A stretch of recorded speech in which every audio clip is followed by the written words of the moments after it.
Hello, everybody, and welcome back to the 7th episode of Beyond the Lineup. I am Xavier Math, your host, and alongside me are co-host Lily Colbert. Today's guests are two young men making a strong entrance into the magazine market. Today, we're going to hear about their story, where they started, what's new, and where they plan to be in the foreseeable future. I'm really excited to hear from Carson and Mikey. They're two young founders with an extreme amount of drive. Please welcome YÜTH Magazine. Thank you guys for coming on. How's it going? Thank you for having us. Thank you. Yeah, so we kind of wanted to set the tone early on and ask you guys, what's the funniest or weirdest thing that's ever happened during a photo shoot or story assignment for YÜTH Magazine? Oh.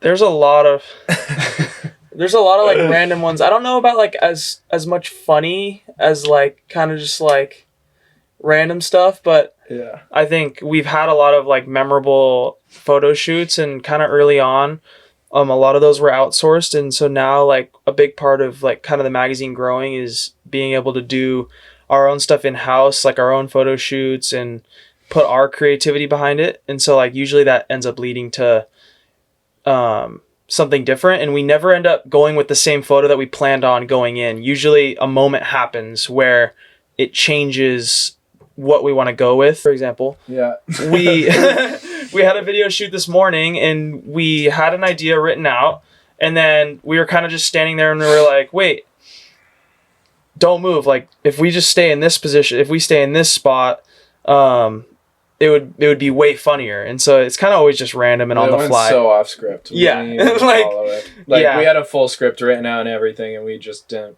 follow it whatsoever. So. I think Carson tried to repeat the same line probably 9 times. Who's doing the videography? A lot of different people. This morning, Logan Brown, shout out Logan. He hit us up recently. He's super professional, like had the craziest film setup. We were like, dude, we're just filming like a little ad. Like, this is so out of our league. He had a gnarly setup, but we're super stoked to be working with him. And other people who have done video for us, Cole Basilio has done some video for us. I don't want to forget anyone, but it's a lot. It's just a lot of different people, contributors and all that. So yeah, that's awesome to hear. And I feel like sometimes the coolest stories end up happening like on the spot, unplanned. But for sure. I wanted to know, how did you guys first meet, and what's that story? What made you guys decide you wanted to work together? We first met through like mutual buddies, and like we're messing with one of our friends because he didn't want to come hang out with us one night. So we're like driving around messing with his house, like TPing his house and stuff. And I just met Mikey, and then from there we've always just been pretty tight. I remember like the first like really big time I had with him was when we both went to Yosemite together, and it was so surreal. Yeah, it was super fun. Really good trip. I think yeah, like our friend who we were with mutuals, and like one of our friends didn't want to like stop playing video games and come hang out with us, so we got like a loaf of bread, and got like someone had like the Gorilla Snot hair gel. Yeah. And so you had it. And I didn't know you at the time, and you were like spreading it on bread and like putting it on his car. Yeah. And we were just dying laughing, and it was funny. And he ended up still not coming out and hanging out with us. It was dumb, but I think we were like freshmen in high school or something, so it was whatever. But I feel like it takes like an incredible amount of trust to start something, especially a brand, with someone. How did you know that Mikey was the guy? Oh, well, I hit him up. I mean, it's kind of obvious. Like, he already had done a brand. And he's kind of known for doing entrepreneurial stuff. Yeah, I trusted Mikey because he had a lot of drive for it too. Like, even with the first phone call, he was just so passionate about the idea. So I was like, I'm all in. Let's do it. That's awesome. Yeah. Well, I could hear it in your guys' voices that you guys have quite a special relationship. So it's definitely. Why are you making it sound like that? We already get this enough from our girlfriends. Like, you guys have a really cool bromance or friendship, and it's awesome. Oh, don't say bromance. But how many people are on your team at the moment, and has it always been just the two of you? Well, it's a lot now. But it's a lot now. Yeah. It started just us two, like doing everything ourselves. Like asking ChatGPT like how to do certain stuff. We had no clue. I learned how to like actually edit on InDesign, Adobe. That took like months, but I was still not good at it because I never went to like formal school for design. And then our first team member came along, Mick. Actually, he was a contributor that we found on Instagram. We wanted to do a story on, and basically we were just going to do a story on him. And then we started talking to him on the phone, and we found out he has so much experience laying out magazine stuff, design, all that. And so we were like, hey, could you coach me, who doesn't have proper design experience, on how to lay the magazine out? Like, kind of coach us on what we're doing wrong. Because at that point, the magazine, the first edition, was already almost done, and I had designed the whole thing. And then basically, long story short, like all the adjustments he was making, it became so much. We were just like, okay, like maybe it's a little above my pay grade, not going to design school and trying to lay it out. And so I think one day on the phone, I just asked him, I was like, hey, yeah, do you want to do it yourself? And he laughed and he's like, I don't know why I'm saying yes to this, but I kind of want to. And I was like, well, shit, perfect. And then obviously, like, we made it worth it to him. Like, he's not just like doing it for free or whatever, but yeah, he didn't ask for anything from us. He just wanted to help us out. He saw the passion, and he saw how bad my magazine design was. No, he's probably gonna laugh at that. The whole thing changed. He was hard on it. And then it became a real magazine at that point, because it was gonna, realistically, like the way I designed it, it was just gonna be like a little zine that like doesn't really go anywhere, like that you see pop up all the time. Mm-hmm. And this gave us like the opportunity to work with like bigger athletes, because they see how well it's put together, so they can trust, they trust that. And then from then on, sorry, this is a long-winded answer, but I just want to shout out the team, like, oh my God, from then on, we got 2 of our journalist buddies, Reed Cotteranta and Shannon Thornton. I hope I said Shannon's last name right. It's a tough one. Yeah, it is a tough one. And then Love we you, also got, yeah, sorry, Shannon. And then we got, who else? Oh, couple photographers that have been helping us out, Cole Basilio, Joey Gray, and then the biggest photographer, Tom Survey, who's like a legend in the sport, shot hundreds of magazine covers. He's been like the best to us, like from the beginning, helping us out. And then, yeah, from then on, we've got a couple online designers. Danny Colin, shout out.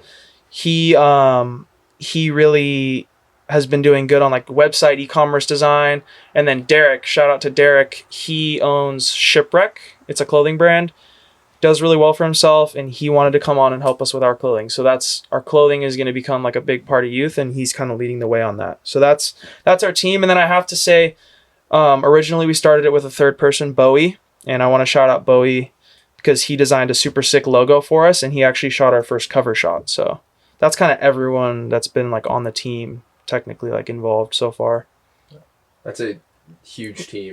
Yeah. I mean, it's just like 6 or 7 people. Yeah. And at the end of the day, like we don't have an unlimited, we're not paying like payrolls like yearly. It's a group of friends. Just at the end of the day, like everyone likes each other, likes hanging out on calls, just being creative. And like, right now for us, it's just like a group of friends just doing fun stuff. It's like it is a hobby at this point. Yeah, for sure. It doesn't feel like we're working. Yeah. How long in the making has Youth Magazine? So coming up on a year, right? Yeah, it's basically been a year. It's basically been a year that we've been doing this. Yeah, and it took us around 6 months to get the first edition out. And I mean, we're flying like crazy for the second one. But yeah, it's been a lot of hard work, a lot of long nights, reaching out to people on Instagram, thousands of DMs. It's unbelievable.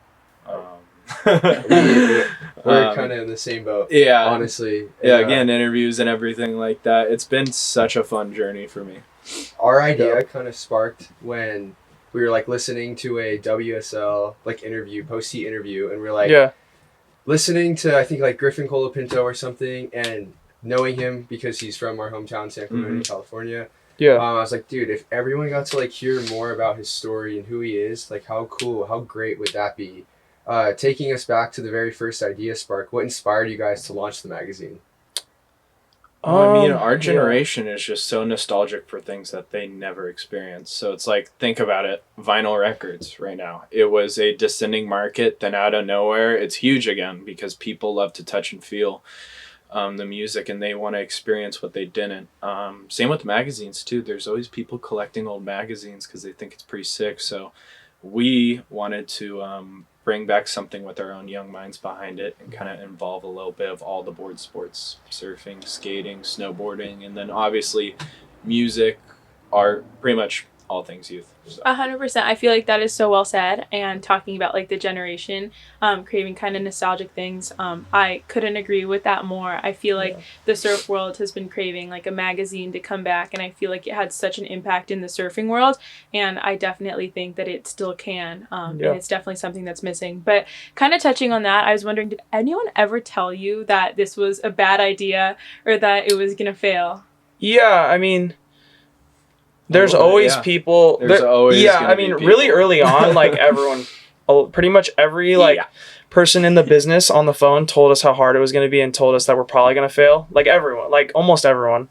But that's also because they like care about us and they want to give us like realistic expectations. It like usually wasn't from like a bad place necessarily. But yeah, people are just like, hey, like you don't know how hard it's going to be, and like. They were right, because like we ended up running into problems where like we could have definitely just like given up, because it was like, ooh, that's a lot of money. Like, how are we going to get that much money to do this? And then you end up finding a way or making a sacrifice. And yeah, I mean, there's still like a long way to go on that end to become like a real business. And part of that's what we talked about, which is, you know, paying,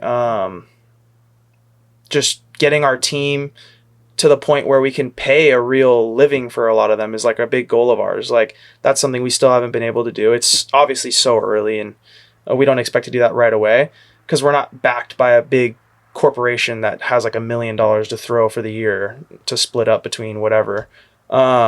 It's literally something that started out of literally like me and Carson's small bank accounts at whatever, like 17. We had been working for like a couple years. So you could imagine how much we started the brand with, which wasn't a lot. I don't even know what the original question was, but it was just, did anyone ever like Yeah. tell you it's a bad idea? The answer is yes. The answer is yes. We still get it from, and the scariest part is sometimes we get it from people in the business that like really know their shit. I love it though. It fuels me. You know. I like it too. It's kind of a big motivator for me because I don't know. I'd love to prove people wrong and show them that we can do this. You know. Plus, like in 2025, like anything can happen. You know, like one Instagram reel blows up. You have a living. You see it all the time. Like, kind of a lot of these people in the business, they know the business in like 2005. The business in 2025 is different, and we know that. And you know, like we know how it is. It's kind of hit or miss. Like it's kind of lottery. It's consistency. So like we're kind of just trying to stay consistent and keep the brand alive long enough to potentially get the opportunity to, you know, have it blow up to the point where it has a huge following. Probably same for you guys too. Is I'm guessing you probably know how the algorithm works and how hard it is to like strike it. But when you do, it can really keep snowballing. That consistency, right? Yeah. I know like early on we had a meeting before this, and I think it was you, Carson. You talked about creating success with your own money first. Can you explain why that approach worked for you guys in this kind of situation? I think I said that actually, but you said it. Well, we were talking about how, you know, I want to shout out, we got 2 investors recently who believed in the brand enough to give us a little bit of money to keep it alive. And my point with that was, you know, we weren't necessarily needing it. Originally our idea was we wanted to start it with our money and grow it naturally. We didn't want to go into it just blowing money on everything. And we wanted to like basically earn the right to get some investment and not, you know, we wanted to grow the brand first so that it had some worth, so that we could actually get a fair investment, if that makes sense. And so like, sure, right away, there was some people that were saying like, hey, I could give you, you know, like $5,000, $10,000, like help get off the ground. But like, you know, to us, that's a lot of money. And we really want to make it worth it for those people, if that makes sense. So we wanted to get to a point where we were confident in our success. And I think that's now after a year. Do you think taking that money from those investors was one of the scariest financial decisions that you guys kind of made early? 100%. 100% it was. Why is that? Literally not, because the only scary part about it wasn't taking the money. It was literally just, I wanted to make sure that we were going to make it worth it for them. That's it. That's like the only thing is like, I was just thinking in my head, like, because, you know, there's a lot of facets to the deal. What they get, what we get. There's a lot of different like ways to do it. You know, there's royalties, there's everything. Like if you've watched Shark Tank, you probably have seen that. But basically, you know, I was just thinking about making it worth it for the investors, and then also making sure that we get a good deal. And it's just another person that you have to worry about at the end of the day, or people that you have to worry about, because you know, there's at that point it's not just our money that we're playing around with, it's, you know, other people's time and money. So it was definitely the scariest part of the brand, but it was also exciting though. Like me and Carson were stoked, so it wasn't that scary. It's awesome too, like what we're seeing now with everybody on the team and our investors. It's like we're really creating a tribe here, and it starts with us. And now forward is our fans and all of our subscribers and everything. I want it to just be a tight community, and that's what means the most to me. I just want to make everybody on our team happy and involved, you know? Yeah, that's super cool to hear. And I feel like creating a community is one of the greatest ways to grow a brand. But kind of touching on big decisions and making big decisions early on, because I feel like when you're starting a company, that can happen pretty quickly. Like with Xavier and I, we realized pretty quickly, like as we got into the podcasting world, like, shoot, we need to make a cover, and we need to choose a cover and like a brand image that's going to stick with us for the rest of the brand. And making decisions like that could be pretty big. And I remember we got into some pretty silly arguments. Like once we got into an argument, and obviously like they're over important things, but like once we got into an argument just about like the launch date, I think, for our 4th episode, and he was like, no, let's do it Friday, and I was like, no, let's do it like the following day. But I was wondering, like, do you guys ever get into any disagreements or any fights, and how do you resolve that and work through that? Of course we get into disagreements. That's what it's about, you know? But, I mean, it's pretty funny how we resolve it. It's like usually like one of us will take a different side, and then we'll just show it to our buddies. Like, for example, like a design idea or like a merch idea, and we'll show it to our buddies. We're like, which one do you think's cooler? And then whatever the buddies pick, like now, majority picks, we'll just be like, oh, okay. Yeah. And now, especially too, with like having a bigger team, usually it goes to the group chat, like the team chat. And it's just like gladiator style. Everyone's just like, all thumbs right, up, thumbs down. Like, what is it? And so like, you know, I mean, sometimes I think it's good to disagree, because that means there's multiple ideas. We're both really creative. So it's like trying to, and a lot of times what it is not like we choose one or the other. It's like we meet in the middle somewhere, and there's like a happy medium, and that creates an even better product. Yeah. And then like, what you were saying about like, choosing the look of the brand early and how important that is. Like we didn't really stress too much on that, because we got our logo down super early, and everything off that it's just building off that. And at the end of the day, we want Youth to be like more than like something you see or like one logo. Like we want it to like just keep evolving. So for example, like little sneak peek, like our logo on the front cover is not going to look like that in our 2nd edition, and we're not like stressed about it, because every cover has to be the same. Like it should be so recognizable that it could just be like morphing, and you could still recognize it. As if like a good example of that, I know like Stussy is a great example of that. They have like a little similar Youth thing going on, but they have all kinds of different like hidden logos and like different merchandise, and like it still works that way. So that's kind of like where we're at with that stuff. Yeah, it must be like, kind of speaking back to the investors, it must be kind of not like a relief though, finding out that people believe in you, you know, like no one's just going to give out money right away to something that they don't believe in, at least. Can you kind of walk us through like that first day you guys dropped the first issue? How many orders came in? I mean, talk about where you were, and then I can kind of... what was your reaction? Were separate. So. Yeah, I was in Ohio doing summer sales. And that last like month before drop was so gnarly, because I mean, I was working 6 days a week, and like at the same time I'm taking phone calls from Mikey and while walking while walking around and knocking on doors. And I remember launch day, like I was just so amped all day while I was working. Pretty cool, but like it was a surreal day. Like I remember seeing the first Shopify order come in, and I was like, oh my god, It was like one of our buddies. It was like one of our buddies, but yeah. And Oh my God. do you still work a full-time job, or do you do Youth Mag full-time? I'm just wondering because Xavier and I, like, he has a full-time job and I'm in school, and we definitely want to get to a point where we could do that full-time. But it's super cool, like, you know, working on the side and seeing it slowly grow, progress, and eventually being able to. Yeah. Right now I'm in an EMT class actually. Wow.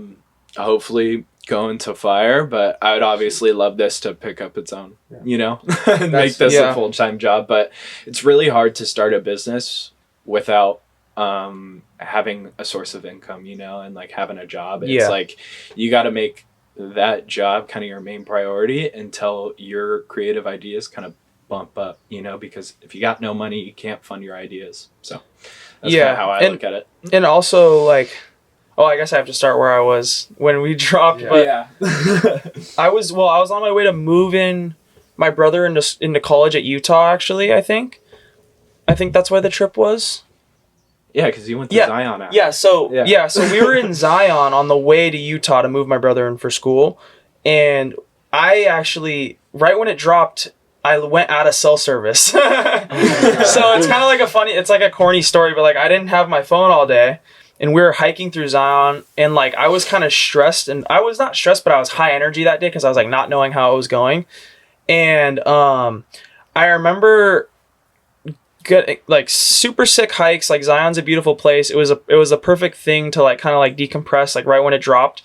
And I wish I was there. Jeez. I know, it was sick. It was really Ohio. It was really nice. And basically, as we're driving out of the national park, I'm starting to get service back, and it's just like I had my notifications on for whatever we were on at the time, Shopify, which screw Shopify. Like, are we allowed to cuss on this? Like, what's the rule? Go for it. Yeah, fuck Shopify. Like, horrible. It's what happened? Well, it's just like there was always a lot of technical issues just all the time. It's a big brand. Like, it's not like they're gonna see this, but they work for some people, I'm sure. But so as I'm driving out though, it's just like.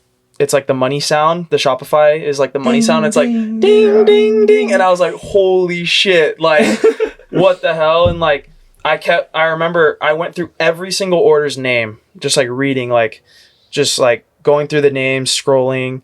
It was like super surreal. And like a lot of course, like in an early brand, like a lot is like friends and family and stuff. But then like starting to see names I didn't know, I was like, oh, like what the hell? Like I don't know who this person is. And then I'd text him, hey, do you know this person? They just ordered one. And he'd be like, yeah. Or sometimes he'd be like, no. And then we'd be like, oh, sick. We have a random like purchase, whatever. Oh my God. And I don't know like the exact amount of sales on the first day. It wasn't like come on, like we're not like a giant brand. Like it was in the hundreds, right? But still, like seeing that, like so day one, we were like, holy cow, like that's what really drove me to keep doing this, you know. Yeah, it was fun. Leading up to it, I was so nervous about how it what would go down on drop day, and just. I mean, no one could buy it. Like literally, you could spend all that time, 8 months, all that money. More importantly, well, you know, time is money, so it's kind of all one. But and nothing could happen. It was so much weight off our shoulders. Wow. It was for sure. Yeah. 100%. How great of a feeling is that? Like after all your hard work, and then like I can kind of relate because I remember when we wanted to have like our first episode, and we texted the guy because we feel like people that we have on representing kind of, or I guess we're representing them a little bit too, but they're representing us is like extremely important because it's like your brand, it's like who you want, and I remember like we texted the guy like in the morning, and then I was at work all day. And when I'm at work, like I'm not like checking my phone at all because that's like my priority when I'm working. And just like having that feeling of like, oh, I wonder if he texted back. Like I really want to check, but I just didn't. How you were kind of like in Zion, on your like not on your phone with no service. That's kind of how I felt at work. And then I remember getting off work and he was saying like, yes, I did it. How important, I guess, are the people that you choose to represent your brand in the magazine? Oh my God, they're huge. It's everything that we're about. I mean, we pick our athletes or artists or musicians that we think is cool, you know? And that's everything. Like, obviously, it's a magazine. It's got to be visually pleasing, and it's what we like. And especially just supporting everybody, and even some of, like, the younger guys. Like, for example, in this second edition, we got a band called 8 Ball. And, I mean, we interviewed them. in their little studio, and it was so cool just watching these guys play. Like, they don't even have music on Spotify yet, and they were just they were ripping. sick. I was sitting in their studio just like, oh my god, like these guys are next level. I recorded the whole thing on voice memos and I listen to it all the time when I'm driving. Yeah. Well, I think the other thing too, what's cool about like picking like athletes and stuff is like me and Carson both, like our personalities, we don't have like one thing we like and we're stuck to that. Like with music, for example, like, you know, like maybe We're Carson all over likes the place. Japanese jazz, random, right? Or like we have a niche like rapper that we like, or like there's a sick reggae band or song that no one really knows that we like. And so like we're not set on like one way. And I think that helps us in picking stories in the mag, because it's not like, oh, that guy's a longboarder, we only want to cover short boarders. It's like, no, like everything's cool, and there's like something cool to find out of like all the athletes we have, and that helps us kind of like broaden the magazine. And like that's why our goal isn't just to be like a surf mag. Like we want it to be like broad, because like we find kind of a lot of things cool. And so like I think most people do as well. Like most people find, you know, skating cool, and they also find surfing cool, or some people like rap, or they also like reggae. So, you know, it's about staying open. I think it's really awesome when big names and people that are already big, like for example, Kai Lenny, decide to help out like brands that are on the come up and take time to speak with them. And I'd love to hear your story. I know Kai Lenny spoke with you guys pretty early on in the brand. How did that come about? And were you guys super excited about that? What was the vibe? It was insane. I remember getting the phone call and I was freaking out. I was I was still at school in Santa Barbara. I was at my buddy's house and all my buddies were like in the kitchen just like fucking around. I was like, guys, shut up, Kai Looney's on the phone. And I like went outside. It was just so surreal, just like actually talking with the guy, and that was a big turning point too. It was just like, oh my god, like we're starting to get big. We're having these guys represent us, and they're gonna be in our brand. It was incredible. Yeah, and we kept saying it too. Like we want to have like, oh, the best first edition ever. Like we want it to be the best first edition of any magazine. And like for an independent mag, I think it's up there just because of all the cool athletes we got involved. And yeah, like the Kai Lenny thing, like I just want to thank Tom Survey again, because he hooked us up with that. Yeah, wow. He basically said early on that like we could use a lot of he gave us, I mean, his website has all the guys he shot, and they're all crazy names. So I mean, some of that is like Kelly Slater, and it's like Tom Curran, and we're like, oh shit, like we're allowed to use these photos, and it's like a hard choice, right? And then the reason we just really wanted to go with Kai is because he's still pretty young, and his his diverse, all the different, versatile. Like I remember when we were talking with him over the phone, like I think we asked him like what do you do when the waves are flat? And he was like, I skate a lot, and right now and skimboard. He was saying too. Yeah, I was like, what? He was like, I'm learning how to skate switch right now, so I can surf switch as well. No and way. then like a couple months later, he posted a surf clip of him surfing switch. No, not just a couple months later. He it was like a couple switch. Weeks. No, he told us that, and there wasn't much of him surfing switch. 2 months later, he's surfing J-Bay switch. Wow. It was 15-foot J-Bay switch, and doing actual tricks and cutbacks, and like we had heard it on the phone, so it was kind of cool to like see it. And then Stab comes out with like a thing, and it was kind of cool to like know a little like background on like what Kai's up to. And it was just, he was super open with us, and it was sick. And we knew we wanted to make his story about everything. We didn't want it to just be about his big wave surfing. Exactly, and that represents a lot about what we do, you know? Yeah, and that's what we told him, and he was stoked on it too, because it's rare that like, for example, like a Stab hits him up and goes, hey, I want to cover every facet of what you do, not just, hey, let's talk about that Jaws wave you just surfed, you know, because that's what he gets a lot, you know. So we wanted to cover kind of basically just him as a person, you know, just how he's so versatile. Yeah, definitely. I think that's awesome. And yeah, he definitely is a jack of all trades, and it's so cool like seeing people like him. He's always thinking about new ideas, and he's always like on the verge of something new, whether it's foiling or doing airs on like big waves or like things like that. It's incredible. Like it's so crazy. And yeah, it was definitely super exciting when he told us that you're able to have him on that early. It's really cool to have people like that. But I was wondering, like, what was your inspiration for the first edition, and how did you know how to format a magazine and how to put everything together like your first time around? Looking at old surf mags. Yep. I have a big collection of old surf mags, and I remember me and Mikey would just kick it in his room. I'd bring like 5 over, and I'd just be like, "Oh my god, this layout's so sick!" Put a sticky note. Yep, sticky note the page. Yeah, sticky note the page. And then just like the idea of the first edition, it was flopping around like crazy. And once you start to interview the athletes, you can kind of tell like where it's going and the style that you want.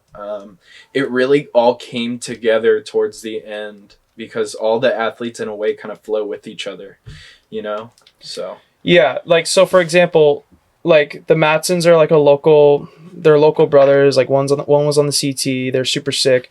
And like we in like a 90s magazine we found, I forgot who the 2 surfers were, but they were facing off. It was black and white, and they were looking at each other on each side of the page. Yeah, it was so and we sticky noted it, and it gave us inspiration. Yeah, it gave us inspiration for like this type of stuff. Where like I don't know if you can, maybe we could have it pop up for the camera, but like show the camera. Wow, that's awesome. Like his face is like it's kind of like we asked him like, hey, could you send a side shot, and then we have the other brother like looking that way. That's so sick. And so that's just like the inspo, like. Yeah.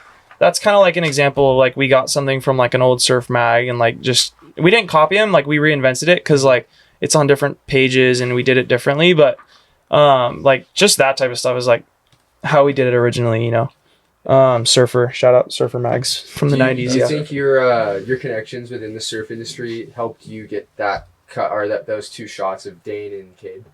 Oh yeah. Yeah, I mean, well the thing about the shots is like right now, like we're not a big magazine. We don't have a giant buyout list. We don't have a buyout list actually for this edition because, I mean, you're looking at like $5,000. Like you're looking at like $200 a picture if you're a big magazine, right? And we're not there yet to where we can just go, hey, like, yeah, we'll buy that for $200, whatever, each photo.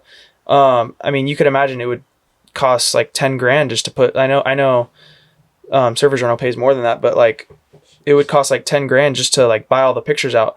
And so early on, I have to say like shout out to all our contributors because they saw the vision and they wanted to be a part of it. We wanted them to be a part of it. And, you know, they gave the photos. A lot of them gave the well, I'm not going to say a lot of them, all of them gave the photos for free. And yeah, we're just like so thankful to them because I don't think we would have been able to do it buying all the photos. Like we wouldn't have been able to afford it. We literally wouldn't have been able to afford it. And we never would have been able to start it if it wasn't for how welcoming all these communities were and all the photographers were. And like, sure, we did get a lot of no's for sure. Like, hey, like, no, like my photos are $400. Sorry. Like beat it. But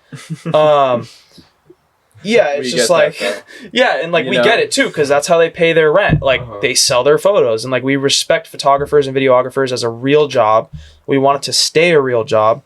And so that's why, you know, we're really working hard on like penciling in photo buyouts for our 3rd edition now. Yeah. Like I'm really excited to do that seriously because I just want it to be a tribe. Like I said, you know, like I want everybody to be stoked to get into this magazine. I want to make it worth their while. And realistically, it's not a real magazine unless we start buying the copyright to some of the photos, you know, because the magazine is how we make a lot of our money.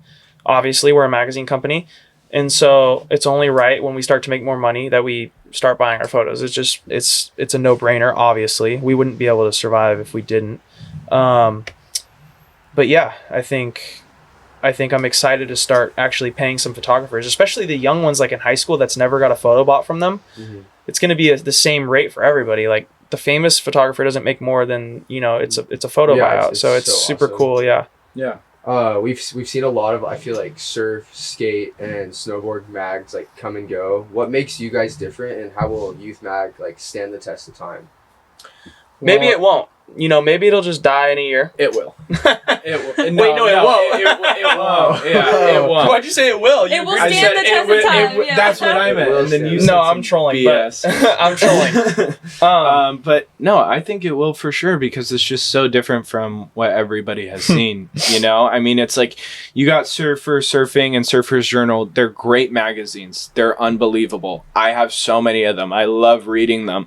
But I mean, maybe there's a kid who skates who doesn't want to read a surfer magazine, or maybe there's a surfer that doesn't want to read a snowboard magazine, you know? So it's kind of just a community for everybody where they can pick it up, you know? Think about it. Sorry, I'm going on a tangent. Think about it like Instagram. You know, like there's kids that will scroll through their Instagram feed and it's like they'll see like a surf video and they're, oh, that's cool. They'll see a skate video like, oh my God, that's rad. And they'll see a snowboard video, oh, whatever. If we can put that on paper, it's so much more emotional to them to have it in their hands and to flip through it. And you almost have a sort of respect for those sports, you know, because you'll scroll and that'll just go away. But having that in your hand just means so much more to them. And maybe that inspires those kids to go out and try surfing or go out and try snowboarding, not just stick to skating. And that's why I feel like we're all about just like inspiring kids to be spontaneous. Yeah, I really love that. And I love how I already could feel like the sense of community that you guys are trying to build through this and expanding through different sports. Because I do feel like a lot of surfers do snowboard, do skate, or maybe only like one, but like bringing all those things together and creating like a vibe and a community, I feel like is so important. And I think that's what a lot of like the previous magazines maybe were kind of missing, not creating that sense of community and really like expanding and creating like a broader audience in that sense. But I know you mentioned talking about like flipping through magazines and the sensation that brings. How do you think you guys will be able to like stand out in a time where like digital media and like reels and things like that are just like kind of what's taking over, I guess, our current generation? Yeah. Oh my God, totally. Well, I mean, yesterday TikTok got banned and then we like threw a celebration. We threw a celebration because we were like, oh, like it's time to bring back magazines. No, I'm just kidding. But there's still Instagram reels. Like I still go on reels, but yeah, like I'll catch myself on my phone all the time. I get so mad at myself. I mean, so I had like my experience with Instagram and like social medias was like I had it deleted for about 4 months completely before starting the magazine, and I saw a giant improvement in my time I had, the free time I had. My days went by so much slower, and I found myself like bored, which normally I'm like jamming to get everything in, and I found myself bored sometimes. Like, like what can I do? Like, what off my to-do list can I do? And that was a great feeling. The only reason I got it back was because I had to for the magazine. I know. And so now that's the only reason why I have it right now too. Now I'm in it again because like I have to, you know, we have to post, you know, we have to do marketing, like it's part of it. And when you have it, you're gonna go check it out. You're gonna go see how many like comments you're getting on your recent post, and then you're gonna see a surfer who commented. Then you're gonna go on their page and check out their videos, and it's a wormhole. So the way we're gonna stand out is like we talked about, covering different things, like Instagram, like you see a lot of different subjects, and then the other way is making it very like inclusive, like you said, with like that family vibe, like QR codes, scan and win this. There's QR codes to videos. There's QR codes to digital things, which is really cool, which we like to do. There's QR codes to like videos inside the mag of surfers that we cover or like of skaters that we cover. In this next edition, we're going to do a section that's like it's a big drawing and our logo's hidden throughout it, kind of like a Where's Waldo. And if you like find all of them, which is actually it's a challenge, like the artist did really well. I've looked at the photos so many times and I still miss a ton. So it's fun. Like, it's not like a kid one where it's like, okay, it's obvious there's 4, like now go enter the giveaway. Like it's actually a challenge and it's fun because shout out to T.O. for doing that in our second edition. Very good artist. Really great artist out of New York.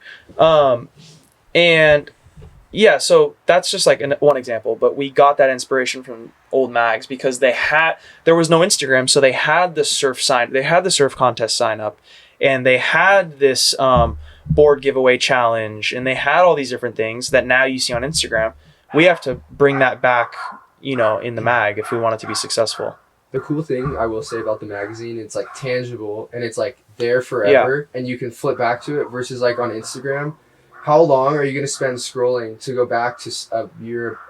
I mean, you forget about it from Step. Yeah. You forget about things so instantaneous nowadays. Just like the magazine will keep it there, and like you can get it signed, and you can just like flip through it, and it's just like that is the biggest thing, and like that is the biggest thing, and like I still really respect YouTube as like a social media because it's there forever, and like I go back and watch old YouTube videos all the time. But Instagram, like you just said, TikTok, like something that you posted a year ago is literally in the dust. Like it's gone. Like you're never going to see it again unless they like repost it. But then like it takes literal long amounts of time to scroll down because you scroll and then it loads, you scroll and then it loads. No one does it. Yeah. And so like you said, I completely agree. That's a huge part of it is like the tangibleness of the magazine is what we really like about it as well. Yeah. Do you think that's what keeps the magazine like kind of forward thinking. Oh my god, QR yeah. codes. Yeah, the QR codes. I think Just the like design. having- We push the design. My big thing Mick is like kills having it. creative freedom, you know? Yeah. Like having your own creative freedom for something like this, a publication where it's like people can really like appreciate what's in there and it's like entertaining, you know? So I just love doing Well, that. I would say you're extremely like creative. You Yeah. started with Lockerboard, you know, and now you're starting Youth Magazine. What's like the biggest lesson that you carried over?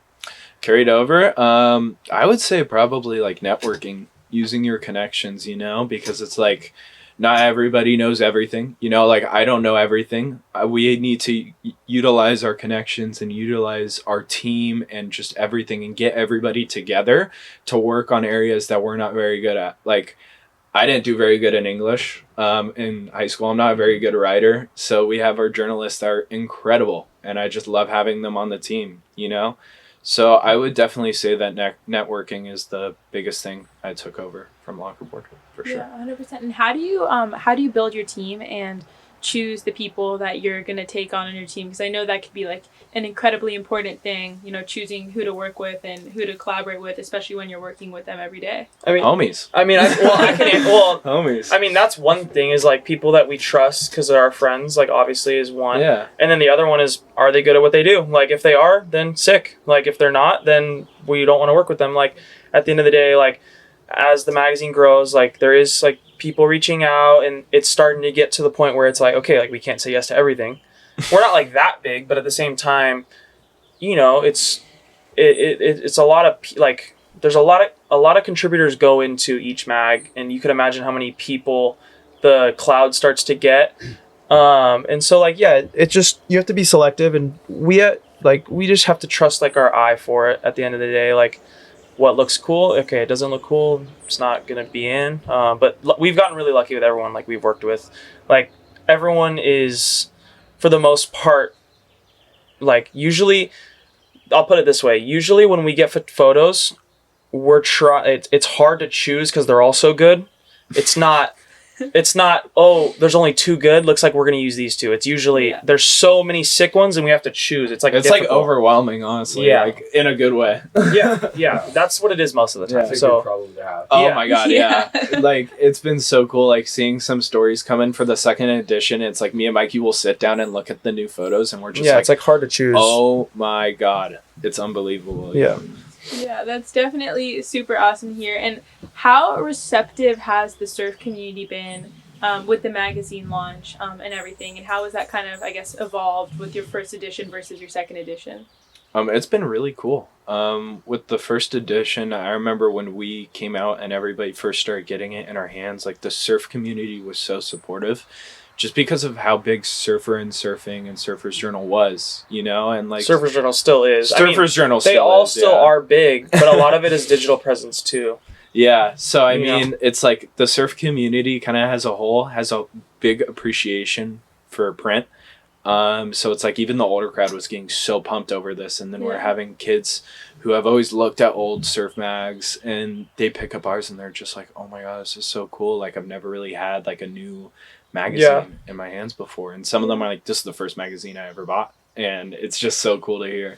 I mean, we were set up at one thing that was really cool for us is we were set up at Resin Festival. the Resin Festival, and we were in the surf ghetto, and all the sick OGs were coming up to the tent. It was so just fun. like the San Clemente OGs, like everyone's having fun, but they're all like super stoked on it. And you know that's like a hard crowd to please, right? Because like if it's not such a core, hard it's crowd. lame. If it's not core, it's lame. So it's like getting their like approval was pretty sick too. Like That was not that very we early needed on, it, too. but it was really early, so it was good to hear that like they wanted it to come back, and like if they like it, usually the youth will like it too, because the youth like not what's cool right now, they like what's always been cool, you know, like they want to wear the old school clothes, the corduroys, the whatever it may be. So it's kind of, it was a cool thing for us. Yeah, I think that's super well said. And even like last night, for example, we went to watch this movie premiere. It was the 25th year anniversary of the Tom Curry movie. At the Rivian? Yeah, at the Rivian. So we were at the cool. Rivian. And there was like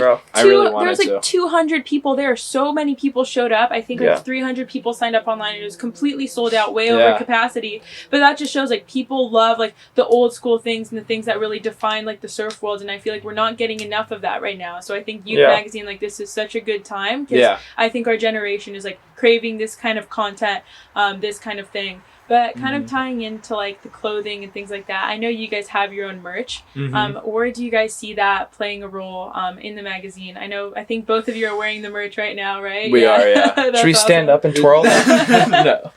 I think the merch is going to be huge. It's kind of going to be its own thing, you know? I think our logo is just very impactful for people, and people love it.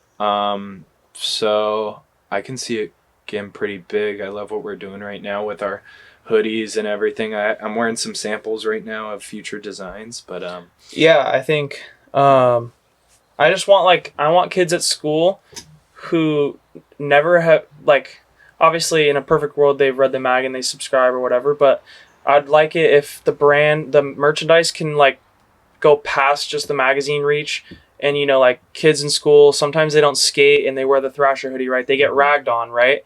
But I kind of want, like, our hoodies, I want, like, our hoodies to just be its own thing, to where, like, kids can, like, be stoked on, like, wearing the youth hoodie even if they don't surf, or, like, if they don't read the magazine. They're just, like, just cooler than just the mag. Like, I really do see our brand, like, branching out and becoming a major part of it, becoming, you know, the merchandise.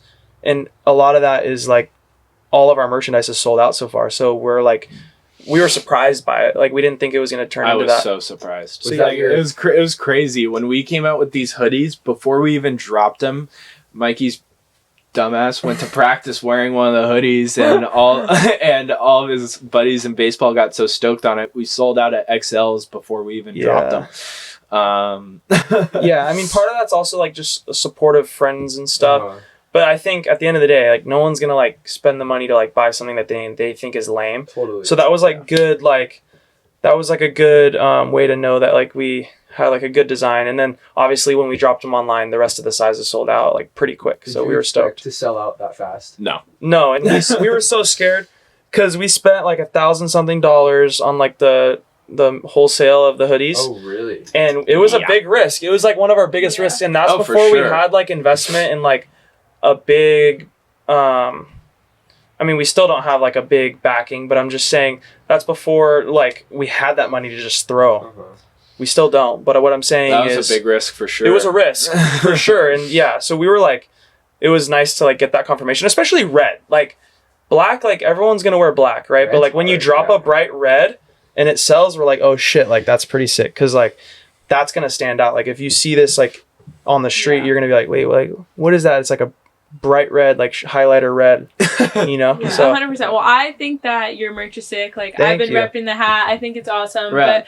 But I have a question in terms of like the merch. Like, do you see maybe potentially in the future like the merch not becoming bigger than the magazine, but maybe becoming like your main source of revenue and kind of following that as a brand, kind of in tandem with the magazine? I could totally see that. Because, we have guys on our team. Clothes never go out of style. Like, nobody's gonna be running around naked in 10 years. So people are gonna always people are always gonna buy clothes. And again, just like having creative freedom, it's like I'm always thinking of like clothes ideas too, like hoodie ideas.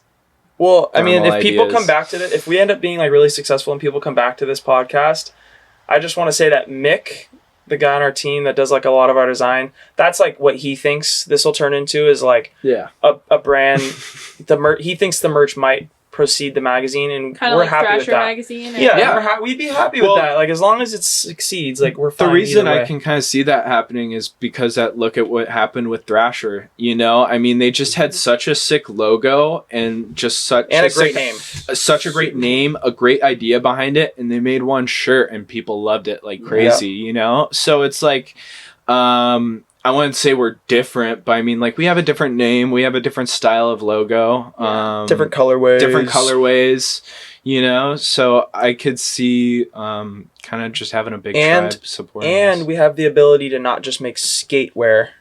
Yeah, we have the ability, when we have more followers, to do an outerwear for snowboarding, like a whole like I want to do everything. suit. Yeah, like I'll go full Supreme and make a bunch of weird accessories. That's what we want to do. Crazy for the accessories. I know. We want to do that. Like, I know, like, I'll say an idea that we had is like the basketball hoop. Dude, that was such a stupid idea. It was the dumbest idea ever, but like, we want to do stuff like have like those mini hoops. Yeah, just like dumb just ideas. Fun stuff like that. We're always just thinking about stupid accessory ideas, and it's like, I love it. One of these days we'll come out with a funny accessory like that, like a crowbar or something.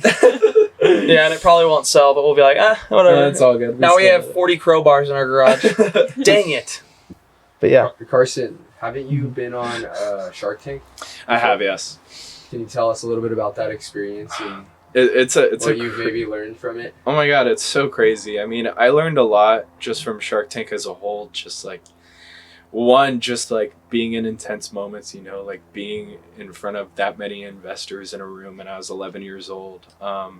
And just like really keeping my cool, I guess. And I learned a lot from all those people in that room. But how I got on Shark Tank is a pretty cool story. I guess I'll touch up on that. I was 8 years old, and do you remember tarp surfing? I do, yeah. Yeah, so when I was 8, I made it like a type of tarp surfing that was easier, safer, and it was just a random idea. It was called street tubes, and I was up in Mammoth.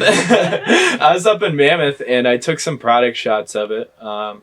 And we were in our hotel one morning and going down the elevator, and this guy walked into the elevator wearing a Shark Tank sweatshirt.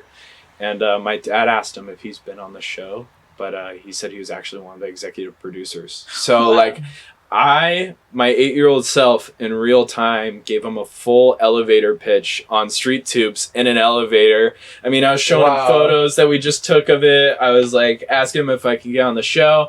And he put his hands on my shoulders and just said, like, you're too young, but here's my business card. Keep in touch with me. So for about 4 years, I would just constantly update him about what I was doing. And then Lockerboard came around when I was 11 years old. I told him about it, and he said I was ready for the show. That's surreal experience. I still can't believe it. And just like my investor, Sir Richard Branson, I mean, I learned so much from him. He had a whole team designated to me, and I learned a lot from them as well. Mainly delegating and networking. That's what he mainly taught me, and that's what I've implicated into youth. And I also think it's pretty funny because Richard Branson, his very first company was a magazine called Student Magazine back a long while ago. Yeah, and now he's worth billions of dollars. Well, being so youthful, both of you, have you had any run into any trouble with like investors or people saying like, oh, you're too young to start this? Like, no, I think normally. Not really, no. Normally it's more like we get a free pass on certain things because of our age. I don't want to say it. I didn't want to say it, but like, people are just stoked to see that we're doing this, you know? I mean, like, if a 40-year-old was doing what we're doing, they would get a lot more no's. Let's just say that. A lot of times. Hey, but I mean, I think from like the bigger crowds and all the big shots in the surf, skate, and snow industry, I think they have some sort of respect for us, you know, that we're bringing back something from their day and age. And, I don't know. I think it's not our age. I think it's us. No, I'm kidding. We got a good personality. No, well, also too though, like for the thing about like dealing with sponsors, that could play a factor because like a big company could like be like, oh, I don't know if I trust these like 2 20-year-olds to like represent our brand right. But like what it's all about is just like proving to them that we can. By like putting out good products and like having good feel on like the side of things where it's like, what do we cover? Like it's youth. Like we don't cover like weed stuff. We don't cover drugs. Like we're avoiding like a lot of like, we don't cover alcohol ads. So we keep it PG-13. Like, you know, like some cussing's fine. Like every like 14-year-old likes to cuss, but like we can't be having this type of stuff in there where it's like, the starting to do ads, which we have gotten reached out to for ads that are maybe not appropriate. And that one lady at Resin? Let's not bring that one up. No, we can. It was a male enhancement energy drink. Whoa. Yeah, she was really stoked on it. I wonder where that's at. I hope it's doing well. What was the name of it? It was like a funny name too. It was really funny. I forgot. Yeah, it was whatever. We were like, damn, like I want to take your money, but but no, it doesn't align with the brand image. Maybe not. It was a cool idea. Yeah. I mean, it's a good idea. Yeah. I don't know if the youth needs that idea though. Yeah, no, not for us. But. No, they're full of youth. Yeah. Yeah. When you are looking for ads or brands to collaborate with, how do you maintain your creative voice while working with brands that might have their own ideas or expectations? Well, I mean, kind of turning the ads to flow with the story of the magazine, Like, think about it in all, like, the older magazines. It's like, boom, bam, pow. Like this is their ad, and it's very obviously an ad. But, like, you'll flip through some of ours, and it almost tells a story, Good example is One More Wave. And it is a foundation for ex-Marines.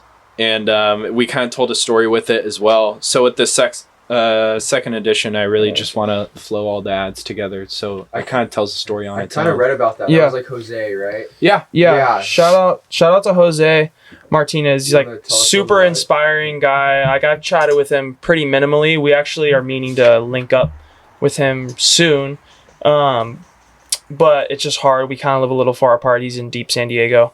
But yeah, I mean, just combat injured Marine, super inspirational. Didn't let his now disabilities keep him out of the water, and he's using it as like a way to like One More Wave. They use it as a way to help with like PTSD, and like it's a form of therapy, which a lot of people that aren't disabled get therapy through surfing. So it's like, why not use it as a way to help with injured Marines? And yeah, I think it's a great cause. Yeah, so Yeah, definitely. And I love how all of your ads like tell a story. I think that's honestly like taking like what you said earlier about how like some of the older magazines you could really tell that it's an ad. I think the fact that you integrate it more into the magazine, honestly, like it's something that I feel like we see a lot. I mean, I know TikTok's banned now, but that's something that TikTok was huge on, was like making ads more personal and telling a story through them. That's I feel like that's marketing how things are now. Part of the question you asked before about how we're gonna make this magazine like work with like social media now. I forgot who it was. It might have been Debbie Pesman, like one of our mentors, told us to take advantage, to learn from Instagram and TikTok, where they do the influencers sneaking the products into their videos. Learn from them, but in magazine format. And so that's something that we're gonna do more and more of, for sure. Yeah. So one thing that I really like what we're doing with ads is having a little section where we're supporting a young business and a young business owner. That's an idea I've had from the start. Me and Mikey have had from the start, just because of my background and what we're doing now. So I really want to support like all the young companies, and that's going to be like an ad in itself, and it's cool too, because it's like you're flipping through it and you'll be reading an ad and you don't even know you're reading an ad, and it just makes it way more intriguing, because I mean, I feel like in all the older mags, most of the time, if the ad wasn't sick, it didn't have a good photo shot of someone doing a fat turn on a wave, I would just flip right past it. I feel like nowadays the ads that you don't even realize are an ad are the best ones, because by the end of it you find yourself wanting the product and you're like, oh shit, I got tricked, like I want it. Think about this. Well, do you like the nice try Diddy comments on the Instagram reel ads? Like whenever someone gets tricked by an ad and they end up watching it, they say like nice try Diddy, and there's like 1,000. You've never seen that? I haven't seen that either. What? Me neither. I'll literally open my phone and it'll be all over that. You're a fucking weirdo. So but the thing is, like with the brands is what I was gonna say is like, that's how we're gonna make the ads worth it for brands, right? We don't want someone to open the page and be like, oh, ads, skip. Think about like when you're on YouTube though. When was the last time you had a skip option on an ad and you just kept watching the ad? Never, right? You skipped to the video. So it's the same thing. Like at the end of the day, it's the same thing as like retaining eyes. It's the same challenge as YouTube has, 100%. I was honestly inspired by that story of Jose. Like I didn't even realize it was an advertisement. Now that you're telling me, like we just had Kai McPhillips on, and he was talking about his work with Surfers Healing. Yeah, that's sick. What made you like want to support that kind of advertisement, I guess. Well, it's just awesome to see, you know? It's inspiring, It's yeah. very inspiring, and that's what we're all about, being inspiring people, you know? And I used to work at one of those camps a little bit for the disabled, a surf camp for the disabled. So when we had the chance to work with One More Wave, I was really pumped about it, you know? It's huge. Everybody needs to get in the water. It's yeah, healing. thanks to Rob Garnett too. He's a big part of One More Wave. Huge. Super good guy. Yeah.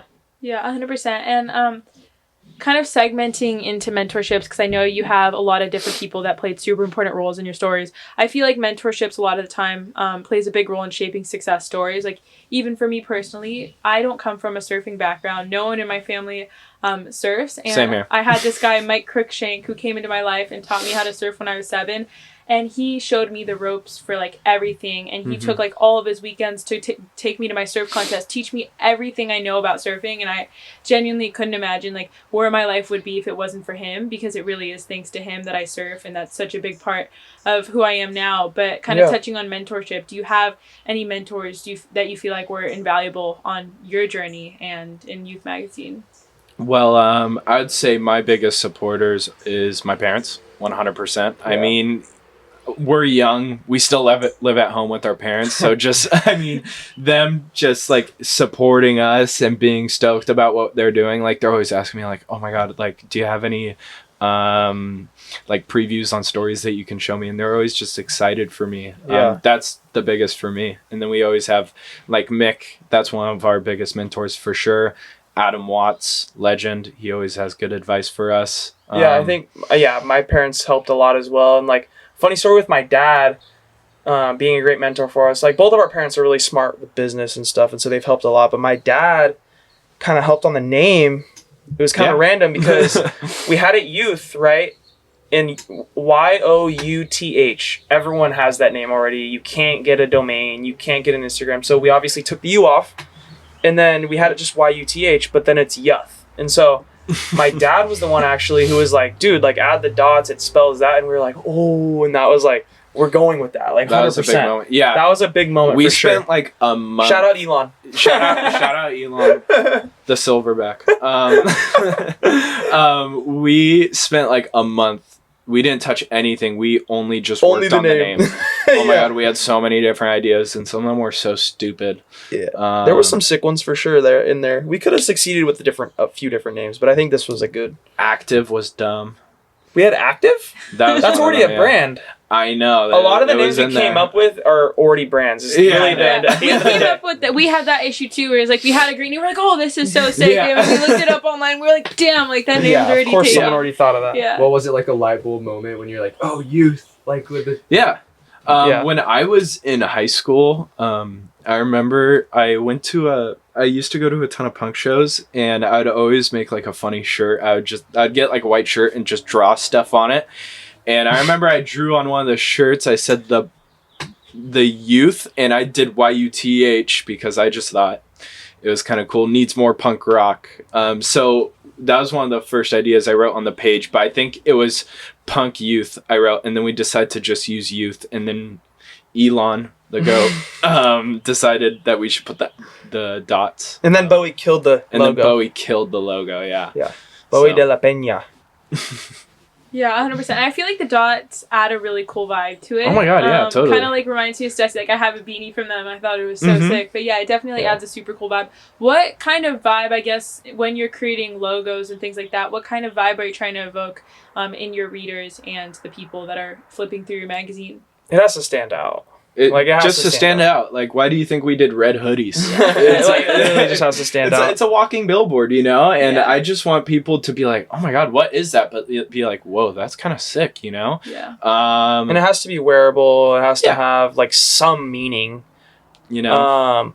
The meaning for us is, like, youth. Like, we're bringing back magazines for the youth. So it makes sense, obviously. And so, I think it's not really like our thing is like designing logos, but like we've been lucky to work with like Bowie, for example, and like Derek, Danny, Mick. They're all great designers. So I feel like at the very beginning, the startup phase of kind of your journey, our journey too, it's like we obviously want to give back as much as we can, even though we're so small and we feel like we can't do anything, but there's always like a little bit of something that we can do. Yeah. What are like some ways that you guys are giving back right now, or like trying to give back in the foreseeable future? Well, we talked about the youth businesses. That's a big one. Yeah. That's a big one we for us. Like we think entrepreneurship it is something that's important for every kid to learn, because it's just life lessons. Even if you don't end up like doing it full time and you get a job with someone else. For example, if the magazine doesn't work out, you know, it's going to look great on a resume. And so like, I think it's important for all kids to like have that like lemonade stand thing in their life at a young age as like a way of learning, you know? And so like the youth businesses, we want to start getting even more into that. And then like an idea I know we had from the start is to like sponsor kids with like, kids that are less fortunate with like gear. And that's something like we want to do eventually when we can start to especially collab with brands, like for example, skate brands. And then it's like they're providing the skateboards, we're doing the story on them and getting their name out, helping them get more sponsors. Like that's kind of like what it's all about. That would be like, once we get to a point where we have a little bit more leverage too, like with viewership, it'll be even more meaningful when we cover that like 9-year-old from Japan who has no following. You know? Because it's like we almost want to be like at one point like a jump pad for the young people who are just getting in, who don't have the recognition that they deserve. Yeah, I'm sure everyone here like in this circle has maybe tried to start something before. Like I know I started with a lemonade stand. Like my sisters, you know. Do you have like a story kind of like that? Because I know Carson does. For sure. It's kind of like, it's a cool story because like my mom's friend got breast cancer, her really good friend, when I was in 3rd grade or 2nd grade. And that was when Rainbow Loom was like massive. Rainbow Loom was legendary, by the way, and it made me some money. And well, it ended up not, but I'll tell the story. Like I basically started making Rainbow Loom bracelets and selling them. And it became like to a point where like everyone in the school had a Rainbow Loom bracelet that I made. And I even like got my brother on board to start like making them because I'd come home with sticky notes with people's bracelet colors they'd want. Oh, wow. And I'd be like, Aaron, like help me make these. Like, I don't know how to make this one. And like, we're making hundreds of bracelets, no joke, and selling them for like $2.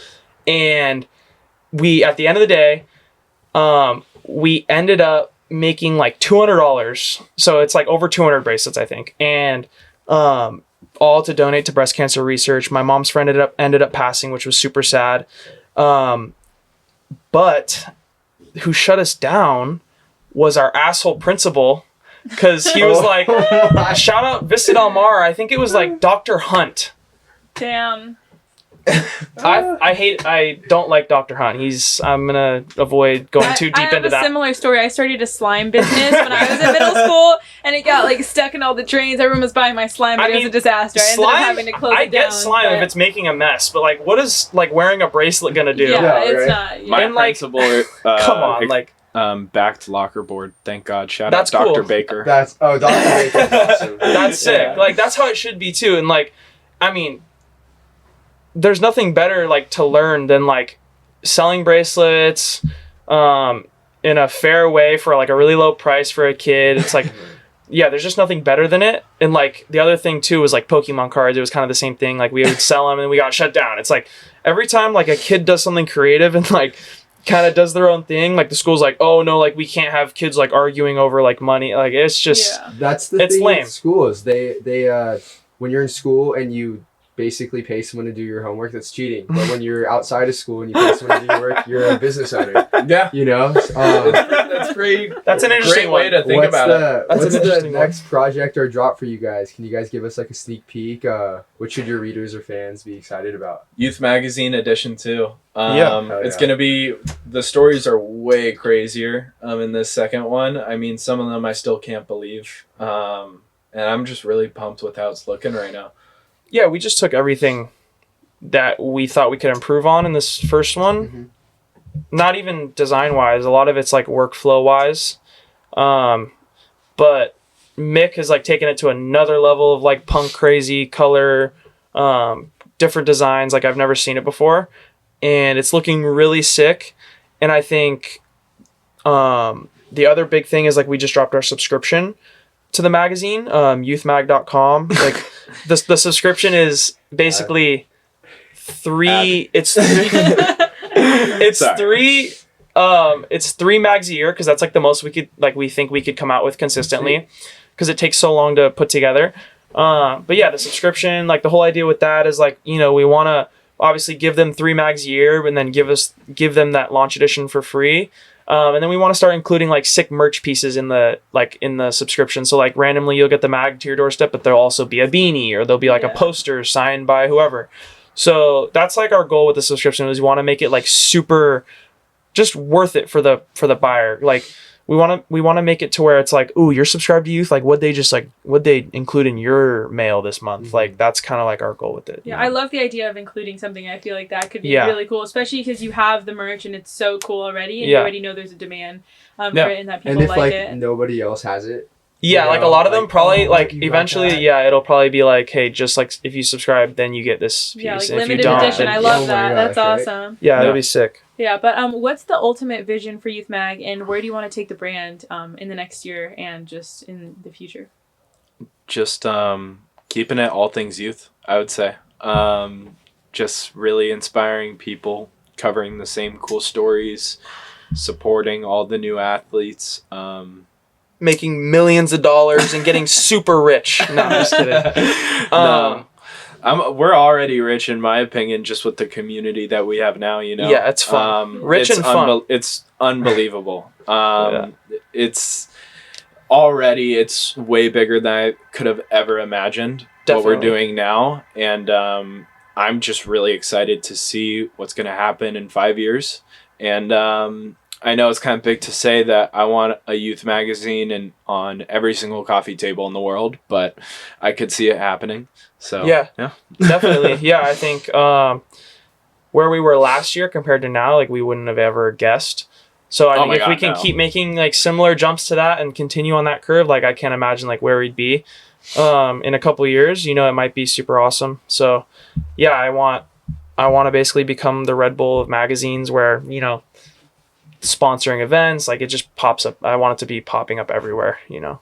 So sounds awesome. Sick. Congratulations to you guys. Thank you. I appreciate it. Well, Carson and Mikey, it was such a pleasure having you guys on the show. Thank you for having us. Yeah, seriously, awesome. You guys have such an incredible story, and I wouldn't be surprised if you guys blew up and we came back to this episode a year from now and we're like, we had Youth Mag on our podcast. Then we'll come on again. Yeah, we'll come on again, and you guys will be massive, and we'll have a little reunion. Yeah, 100%. But thank you for sharing your insights and experiences with us. To our listeners, make sure to follow Youth Mag's work and keep up with their latest projects. Where can they find and follow you guys? At Youth Mag on Instagram and Youth Mag on YouTube. YouthMag.com to subscribe. Yeah. Pretty simple. YÜTH Yep. Awesome. Well, stay tuned for our next episode, and thank you for listening. Awesome. Thank you for having us.